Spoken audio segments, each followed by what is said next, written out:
Hey, everybody, and welcome back to another exciting episode of Shark Attack Sunday. I'm your host, Jonathan Moody, and I've got two amazing guests here. First off, we got Liz Fletcher. How you doing, Liz? I'm good. How are you, Jonathan? Doing great. And then we've also got John Ward here. How you doing, John? Hey. I feel like I'm doing fine. How is everybody? I feel like you're on a like there's a time lapse or something. There's like a little bit of a thing because like you're saying things a little after, I ask you. Well, I don't know. Say something. I thought it was fine. I don't know. Before. See, exactly. Like, should we? No, it's not your. Again? No, it's not your fault. I mean, I think this has happened before too. So I think it's just the Zoom. I think it's okay. I'm just kind of pausing for a second so I don't interrupt. Oh, I want to make sure you're done speaking, or anybody is speaking. So, all right, that could be it. Maybe that is it. I don't know. Anyway, we're gonna go right into it. So we're talking about the, was it 2009? What? Why am I thinking 2017? No, it's definitely not 2017. I want to say it could. 2000? No, it can't be 2009. Oh, it is 2017. Is it? Yeah, it's one of his newer movies. Oh, I thought it was like older than that. I don't know. I knew I looked it up on IMDb. No. Wow. So I was wrong. 2017 film Land Shark.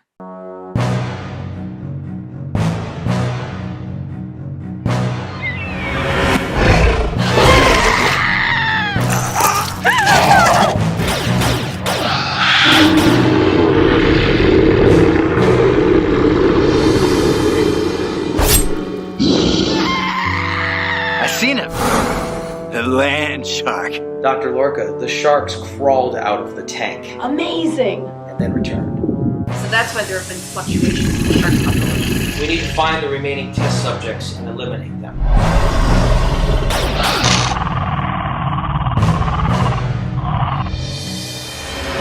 Don't say I didn't warn ya. I don't know why I thought older. I don't know. But who directed it? Who directed the film though? Mark Polonia, who the one and only. The one and only, as far as I know. I don't know if there's another Mark Polonia out there. There could be only one that does, shark movies right now. That's true. Yeah, and he's doing a lot of shark movies. This isn't his first. This isn't his first rodeo. He did. It is not. He did Sharkenstein before this, if I'm correct. Yeah, Sharkenstein, and then it went Amityville Exorcism, and then it went Land Shark, and then all the other ones after that. Yeah, Amityville Island, I think you're thinking of. No, Amityville Exorcism was the one that he did in between the two shark films. Oh, okay. Amityville Island came later. So he's directed like 2 or 3 Amityville films. He's directed like 4 or 5 shark movies now. Shark Encounters of the Third Kind, I think, was another one that he's done. And yeah. Tons of these crazy shark movies. So, Liz, this was your first... all the same footage, too. Oh, wow. I did not know that. We'll have to get into that. But, Liz, this was your first time watching Land Shark, but also this is your first time, I think, watching a Mark Polonia movie. So yes, that's very true.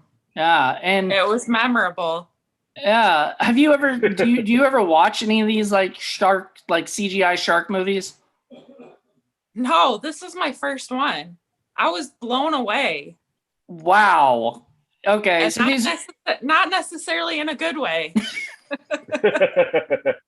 It's not the film to start off with if you want to start watching Mark's film. So.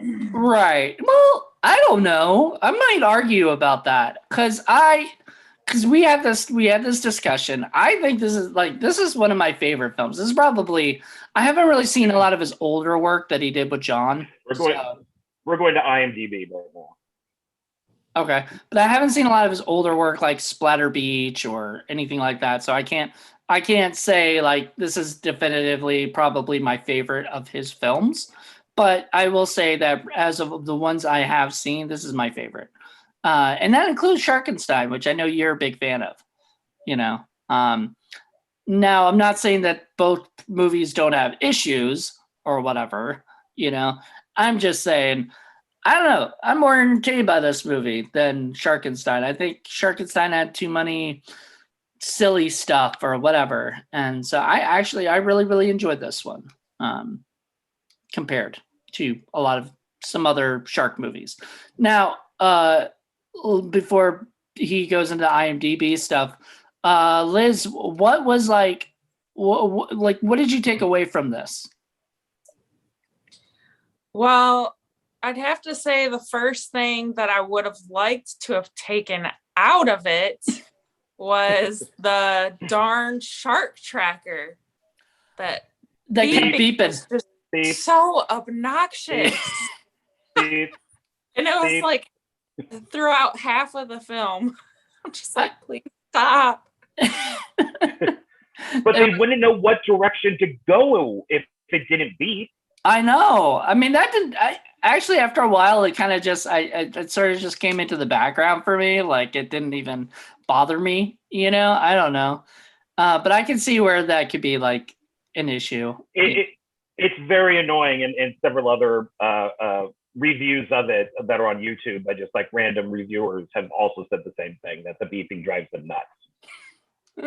Right. So I'm glad I'm not the only one then. I was just a little irritable today. So anything could have pretty much set you off at that particular moment. That just happened to be the thing that just, you know, some people don't like beeping either. Like, you know, it's like, you know, scratches on a chalkboard to some people.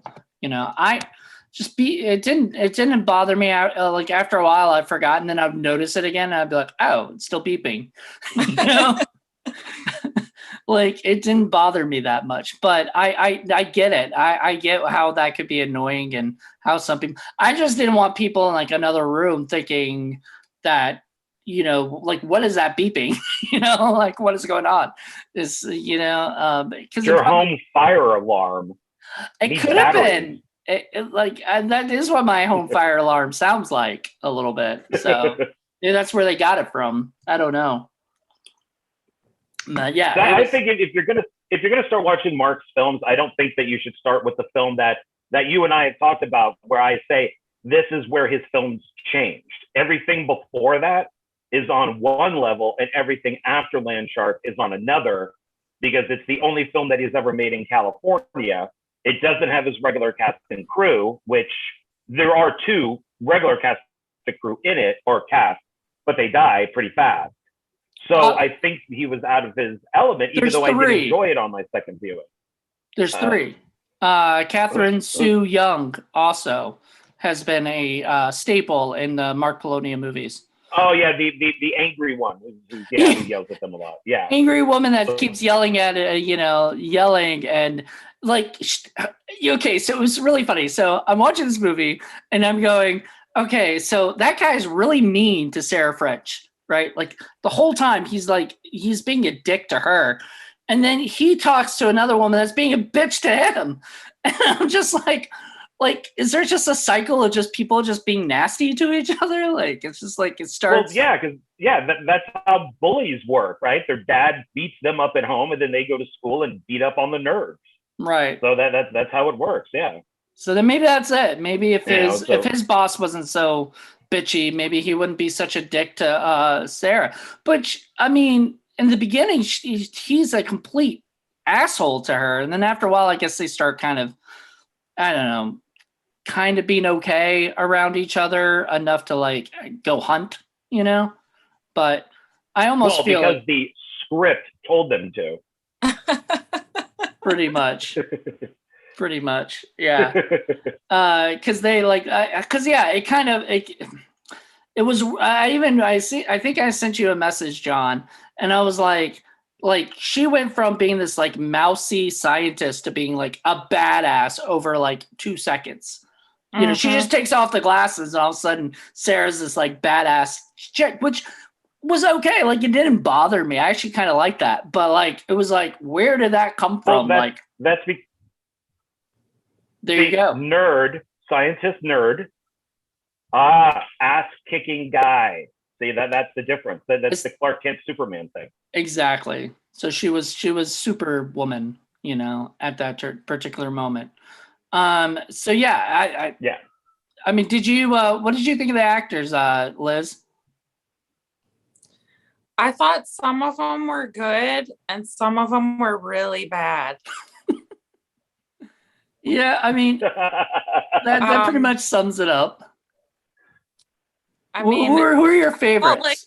I felt like the one guy on the boat, for example, it was just like he was reading off of a script, and I'm like, can you not show a little bit of emotion? Come on. Which one? Was that wasn't Jeff Kirkendall, was it? Or I don't know who it was. He was no Jeff and James were on the is it a boat or is it a pier? They're at the very beginning. They're the ones that get killed by the shark at the very beginning. Yes, they were on a pier then. They were out by the water. So that's who you're talking about. Like, which one were you talking about? Like, because there were two guys. So which one were you particularly? Jeff was like the captain guy, and James was like his other guy. Yeah, it was Jeff. I think it was Jeff. I love Jeff. I love him generally. Like, and I maybe like, it was supposed to be like kind of campy. Oh, it was absolutely, okay. But like, he's a unique actor. You have to get used to him. He's in almost all of Mark's films. Yeah, and I'm friends with him. Like, I know him. I mean, I've never worked with him or anything. I want to eventually.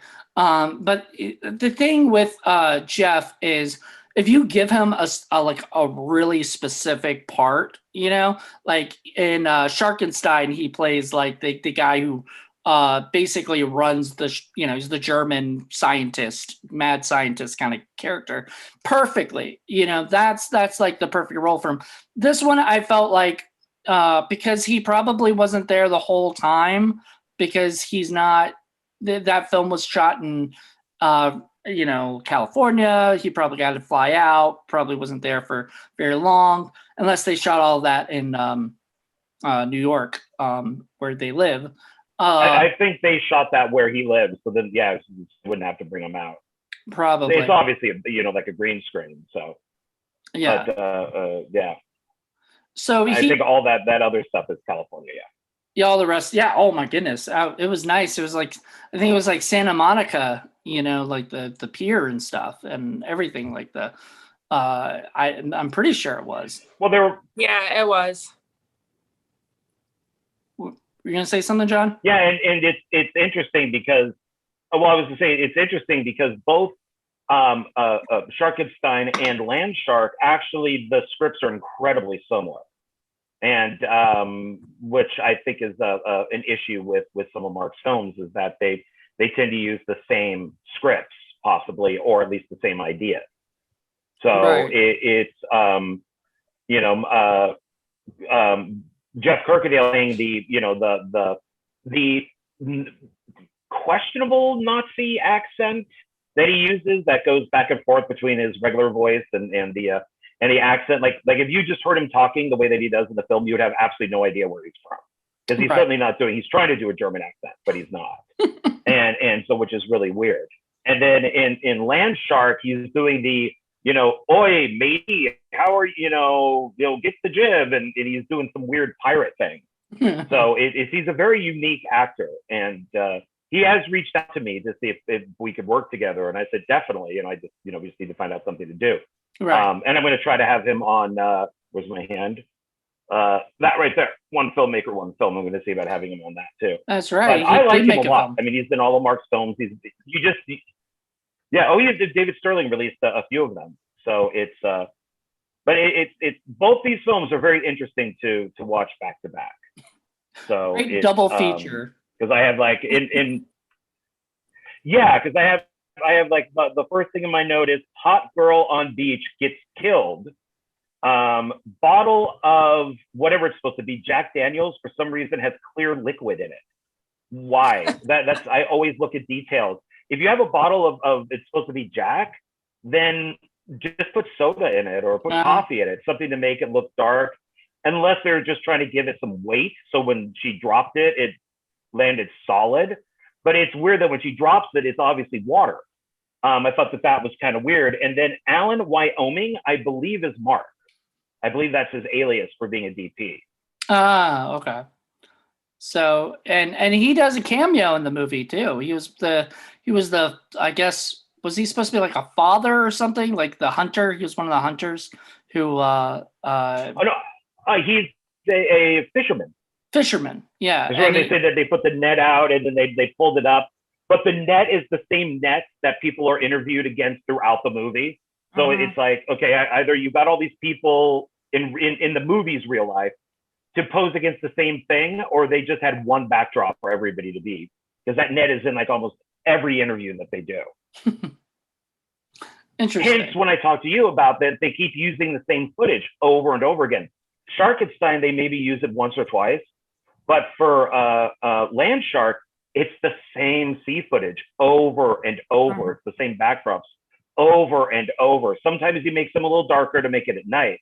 But that frustrated me because it's like, dude, you can go onto YouTube and grab 4K footage for free that's of a harbor or the ocean or an oil rig. I mean, it can't be that hard. Why keep using the same stuff over and over again, especially in a movie that's not even 90 minutes? I mean, you're going to remember this. It's like, oh, there's that same boat. It must be going out 8 times a day. I don't know. Like, but see, I guess I don't really pay attention to that stuff. So they're kowtowing to people like me who just like, the one thing I noticed was that, yeah, there was like the footage of the shark, like 3 or 4 times of the same, like, whenever it was coming up, in the water or whatever, like it was the same bit. But like, other than that, I didn't really, I don't know. I mean, I look at it and I go, oh, okay. But I'm not really like paying attention to those kind of details. Probably should if I'm reviewing it, but I just didn't. I mean, that's just not how I watch movies. I watch movies and kind of see it for like the way it is, like I don't try to look at the details. I don't know. It's just weird because even on like the computer screen, the graphic of the red and blue that go like this, and they're getting all their information from it. It just looks like it's from the stock market. It doesn't look like what information can you get from red and blue lines doing this. There we go. It's just, once again, you could go onto YouTube and grab for free some sort of computer graphic that you can just visually put on there that's much more interesting than something that looks like it's reading your heart. So that I thought was kind of weird. Well, so it's these little things that I know don't cost money. And Mark is good enough at visual effects, because his movies are now all visual effects, basically, that he could find better stuff to use. Right. Well, I have to wonder if back in 2017, were they really doing that? Like you're talking about doing, being able to go out and find these things on, and nowadays, but maybe back then it was a little harder to find like 4K footage that, or whatever that, you know what I mean? Like, I don't think so. Remember, Trump became president in 2016, so that wasn't that long ago. And we could, and when I was editing my own stuff, still do, I could go onto YouTube and find all of that. So I don't think, 2 years is going to be, or whatever it is going to make much of, 3 years is going to make much of a difference. Right. I just think that it's just trying to get it done as quickly as possible. So maybe that's Liz, was there anything in Land Shark that really, or Land Shark that stood out to you that type of way? Yeah, Liz? Oh, me? Yeah. Yeah. The shark in the fish tank in the laboratory was kind of freaking me out a little bit. Well, it was so funny because we never saw that before. And then all of a sudden, when I guess it's revealed that's what he has in his, because we see kind of like the fin a little bit, but we Right. don't really see the whole thing. Then we see it, and it's just like it's like so small. Like it's just what in the world? Gosh, it was hilarious. Like nobody would have a shark. Like you guys ever seen the movie Ace? Well, I mean, this is a famous movie, Ace Ventura: Pet Detective. Yes. The scene where like he looks in the aquarium, but there's like a big fucking, he's like, oh, why would he need something this big? Right. And then he goes in it and there's a shark, and a shark pops up or whatever. And that it makes sense. The small little laboratory with a big shark that's like, stuck in this little teeny tiny thing. That just looks silly. That was just silly. But because if it was, oh, go on. I'm sorry. No, go ahead. Oh no, I was gonna say, because if it was, if the box I'm in is the screen that Mark's using, I guess he wanted the actor to still be in there, so the fish tank's only like that big. But I still remember when, Tim Burton's Batman came out, and if you remember the poster for that, it's black with the gold bat logo, and the logo goes off the screen because this movie is so big that it can't even, it goes past the poster. That's how big this is. So I'm not sure if it was done on purpose with keeping the fish like this, but Mark could have expanded it to go past, like its head and its tail to go past, to make this thing look gigantic. So I'm not sure, what his thought was of, okay, we'll keep it small, that way the actor's still in the screen, or keep it big to make it big to maybe make it more humorous or something. So that was kind of, because you're right. I mean, it looks all scrunched up and small, on screen, like, oh, I can kick it. That would have been a funny bit if somebody went over there and kicked it, kicked the shark. So I don't know. And more that we started talking, the more I started thinking that maybe a lot of this does have to do with time, because he does make his movies pretty quickly. He edits the films pretty quickly too. I mean, his movies are out, like maybe like 3 months after, they're finished, they're wrapped. And for a 70 to 80 minute movie, to be like that, I mean, you have to be quick. You have to, and so a lot of times probably he's just going, well, let's just go like this. We want to keep the actor in it. It'd be kind of funny. We'll just do that, and then we'll move on. And that's cool. I mean, whatever.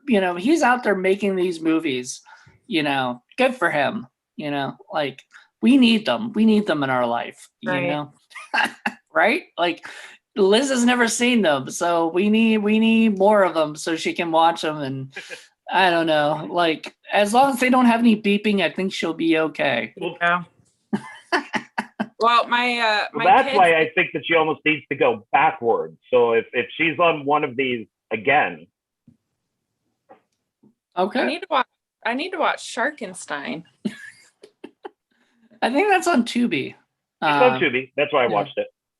So there you go. It's ridiculous. We did it for Indie Film Cafe last season, and it was me and Jackie, and then Paul had a 10-minute bit about it or whatever, so that we had our 3. But yeah, okay. So let's get into it with you and me, John. Why? I absolutely. So I love this movie. I loved Sarah French in it. I loved seeing. Hold on. I love seeing Alyssa Dowling, Jeff Dylan Graham, Eric Spudick. I mean, this had the cast of my dreams in the movie, which I mean maybe makes it a little biased. Wow. Yeah, your dreams are pretty small. Hey, my dreams, man. I mean, that means I can actually make my dreams come true. When they're that small. But I absolutely love, those guys are my homies. I love them, and seeing them all together in one movie, Alyssa Dowling and Jeff Dylan Graham had one scene together in the pool, and they get eaten, or whatever in the pool. I thought that was pretty cool. Like somebody Where- tried to what?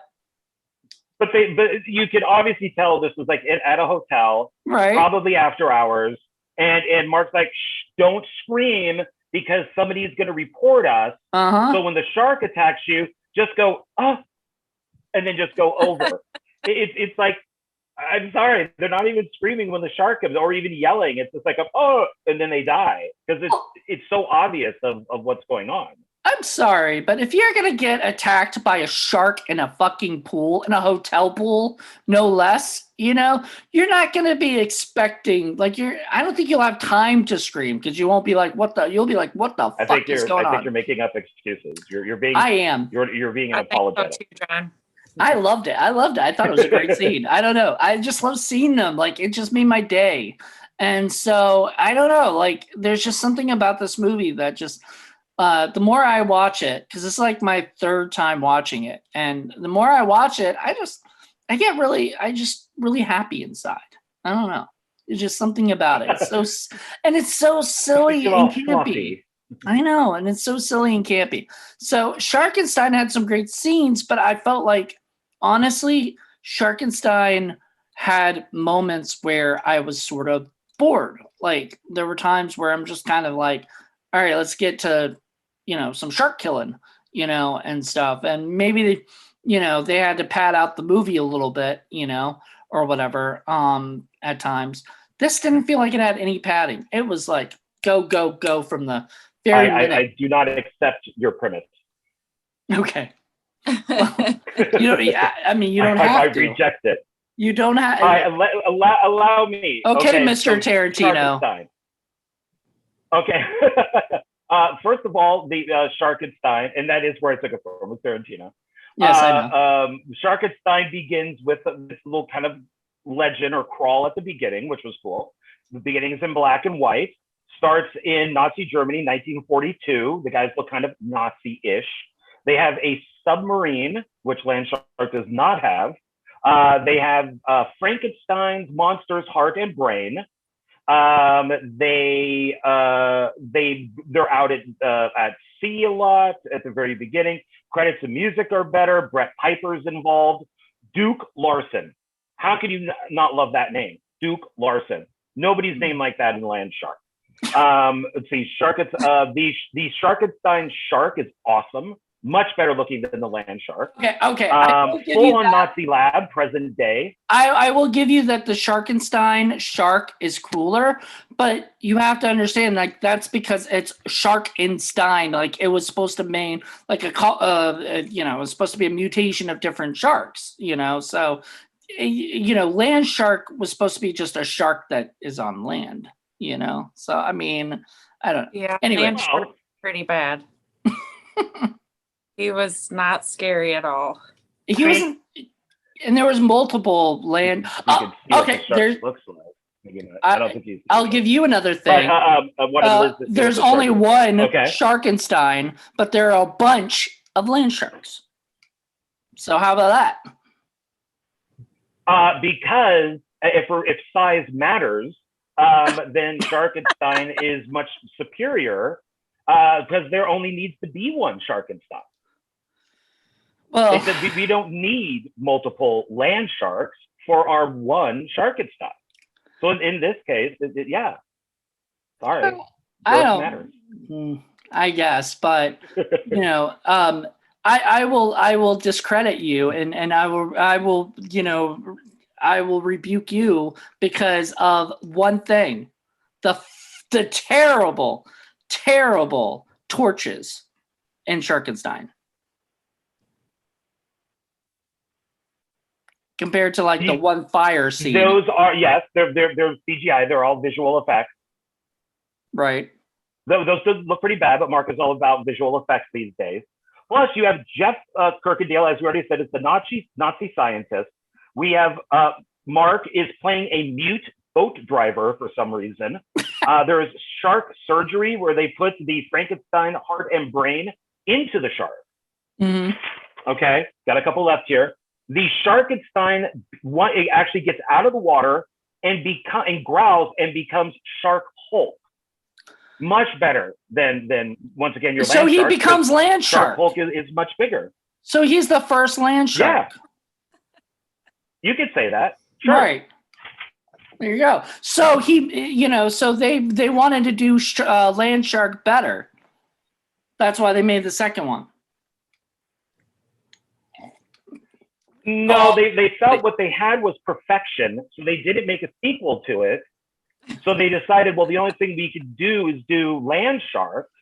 Well, once again, the film is called Land Shark, not Land Sharks. And that's what they went with, because they're like, there's no way that we're going to beat Sharkenstein. They did multiple sharks, and they did not put land sharks in there because they didn't want to spoil it. It was more fun when you saw the land sharks. I don't know. I don't think that much thought was put into it. I do not think that much thought went into it. And the poster's better for Frankenshark for Sharkenstein. Alaska Wild Eye released that, and Camp Motion Pictures released. And I'm not saying Camp Motion Pictures isn't a great company, but Wild Eye is really well known for their amazing artwork and then crappy movies that they have instead. Like the amazing artwork. And the cover for Land Shark, he's not even on land. He's in the sand, so he's a sand shark.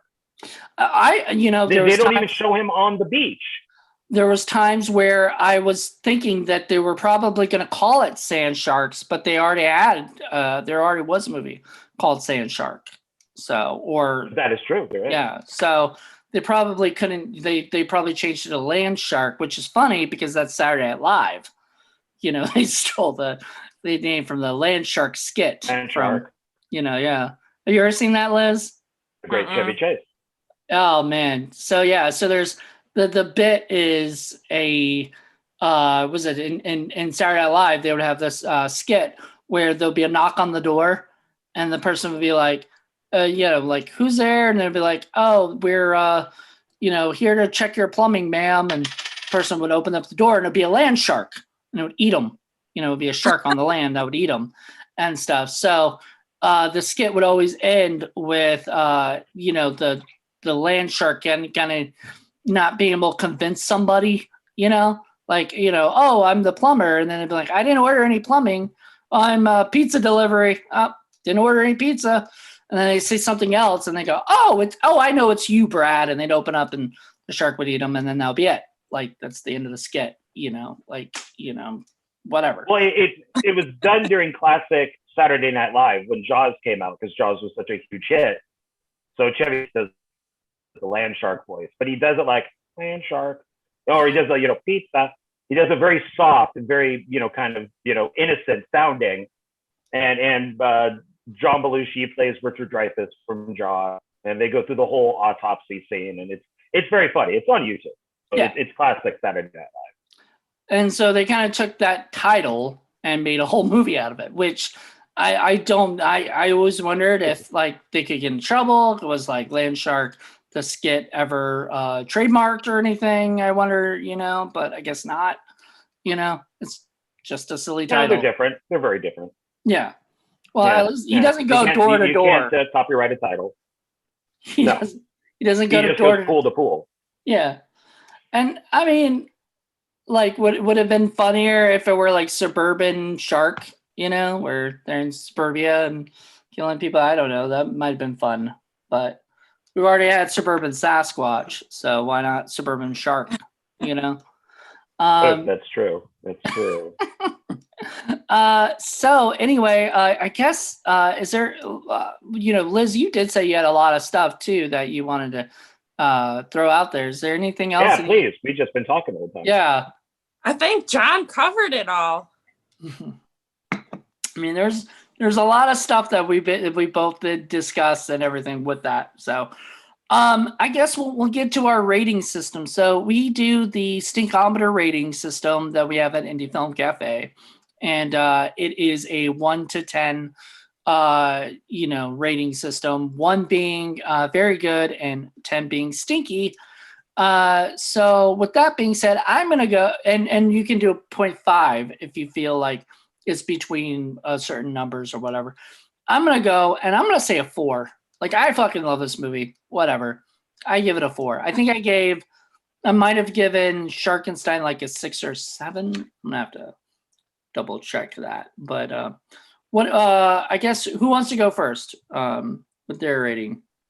How about ladies go first? Liz. Liz, please.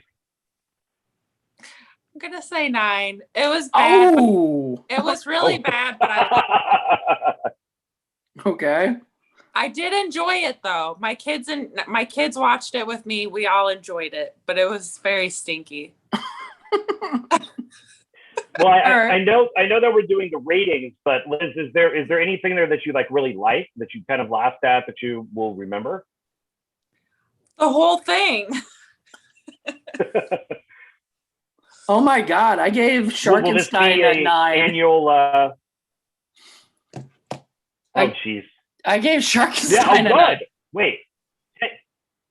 10. Oh no, 10 is bad. Yeah, right? 10 is or bad. 1 is bad. Yeah, 10 is bad. How dare you? I don't know, man. I don't. Maybe I was in dare you? I was in the kind of mood. I don't know.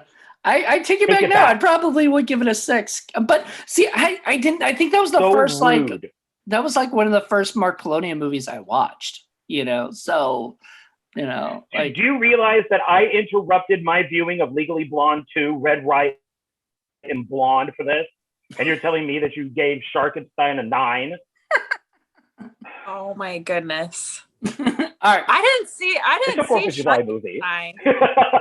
I would love for Liz to see Sharkenstein and then tell us what she would rate that one compared to Land Shark. Okay, I want to hear that. We can all come back. We can all come back. So yeah, John, what are you gonna give? First viewing, I probably would have given it a 9 or a 10 when I first saw it originally, because I think I was riding that mark high with Sharkenstein and Amityville Exorcism. But now with rewatching it, I did enjoy it a lot more. So I am going to change it to, I'm going to give it maybe like a 6. A 6?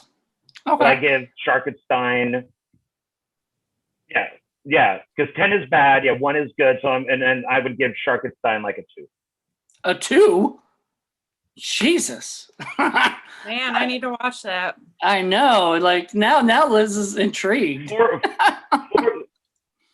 Well, if you look at IMDb, and there are sections to Mark's films, and there's all the ones that he made with his original group of people, that includes his brother who passed away. They're a certain level. After his brother passed away and Mark continued, those are a certain level. Then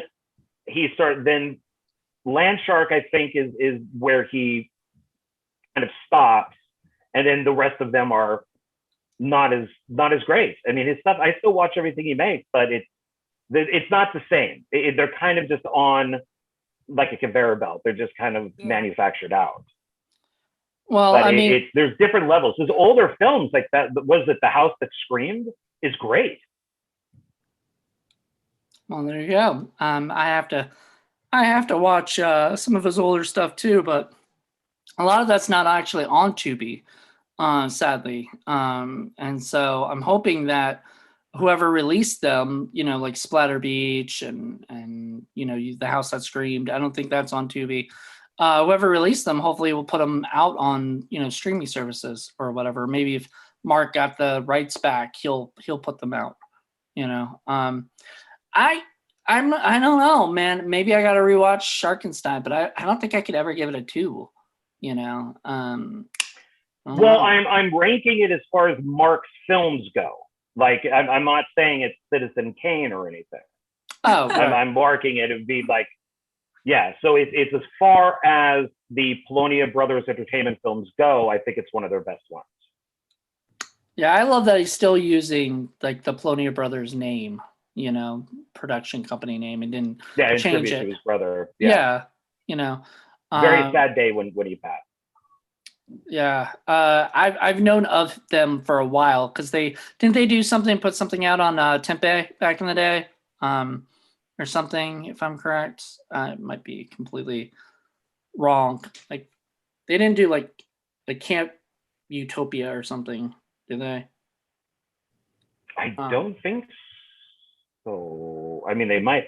A lot of their old stuff, you No. have to buy it used from like Amazon, or you have to get one of those collections like Spawn of Evil, and there's 20 movies, and at times there'll be like 5 or 6 of Mark's films on there. So that's where I have a lot of them. But like the House That Screams and House That Screams 2, I think I just bought those used. Because yeah, they're all out of print. Ah. Ooh, I definitely want to watch like a Razor Teeth, and I think that might be on Tubi. But yeah, I need to check this stuff out. See his older stuff, because he's made a lot of movies. They made a lot of movies, and I'm happy to like do that. So anyway, I guess that's about it. So Liz, thank you so much for coming on the show, and John. Absolutely. Thanks for having me. Well, thank you. Thank you. Yeah, it was a pleasure having you guys. I know it was sort of last minute. I asked you both, and because I don't know. I think we were planning. Unfortunately, Paul has been busy. He's been moving, so he's like really busy trying to get into a new place. And there's your dog. Big dog. Big dog that just came and said, "Hey, I need some love." Terrified of fireworks. Yes, we're doing this the day before 4th of July, so another reason I'm glad you guys came on, because some people have plans and shit, and it's really hard to Plan? What are those? I don't know. Huh? I barely ever have any, I have no. Plan? unless it's like a film shooter podcast. Those Right. are my only plans these days. I think we can all relate definitely to the film shoots stuff. And Liz has been on the show. You guys have both been on our shows like a lot. So you guys are like regulars, which is great. I love that I have people that I can always count on that will actually, show up and, whatnot. So appreciate that. Absolutely. Yeah. Yeah. You never know. I mean, with a lot of people are just busy, and shit. So, or whatever, or they claim they're busy. So, but anyway, thank you guys for checking this out. If you guys want to see more stuff, go to indiefilmcafe.reviews or sickflickproductions.com or indiefilmcafe.podbean.com. And if you want to donate $1 or so, you'll get a Patreon only podcast. So at the end of the month, we do a Patreon only podcast, and so if you want to throw in $1, you can get that, and then there's other tiers, and you guys can help us out at patreon.com/indiefilmcafe. So, and check out John's show on YouTube, One Filmmaker, One Film, that he's just started putting out again. Yep, it's right there. And then and Liz, you'll be back, I'm sure, for other episodes and stuff too. And I'm sure so will John. So expect more later this year. And I guess thank you guys so much, and have a nice day, everybody. Bye.